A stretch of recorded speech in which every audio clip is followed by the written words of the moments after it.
Garoua, Nord Cameroun, 10 septembre 1946, c'est ici qu'Issa Chiroma Bakary voit le jour. Après ses études primaires, il quitte sa ville natale pour Douala, puis traverse l'Atlantique pour étudier en France.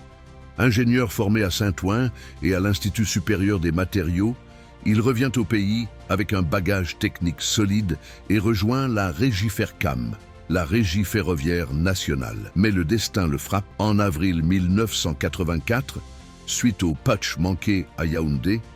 Issa Chiroma est arrêté et passe plusieurs années derrière les barreaux, d'abord à Kondengui puis à Yoko. Une épreuve qui forge son caractère et sa résilience. Libéré vers 1990, il plonge dans la politique.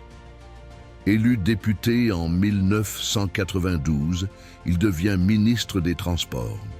À ce poste, il lance des réformes majeures sur la sécurité routière et la réglementation des transports. Il fonde ensuite le FSNC, son propre parti, et gravit les échelons du pouvoir. En 2009, il devient ministre de la Communication. Pendant près d'une décennie, sa voix devient celle de l'État camerounais. Puis, en 2019, il prend les rênes du ministère de l'Emploi et de la Formation professionnelle, un rôle stratégique pour la jeunesse du pays. En juin 2025, après 33 ans d'alliance avec le régime en place, il démissionne et annonce sa candidature à l'élection présidentielle d'octobre 2025. De porte-parole fidèle à challenger audacieux, son parcours est un véritable coup de théâtre politique.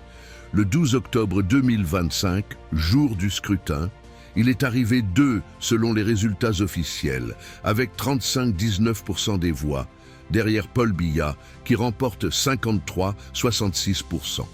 Avant la publication officielle, Issa Chiroma avait proclamé sa propre victoire claire, déclenchant manifestations et tensions dans plusieurs villes, de Douala à Garoua, en passant par Yaoundé.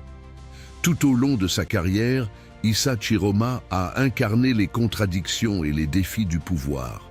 Un proche du régime devenu adversaire, un ancien ministre qui ose défier la machine politique, un leader pour la jeunesse.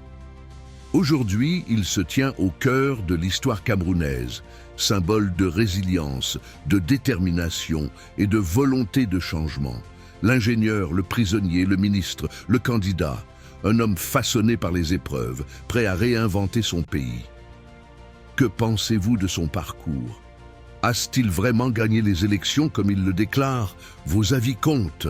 À bientôt pour une nouvelle biographie.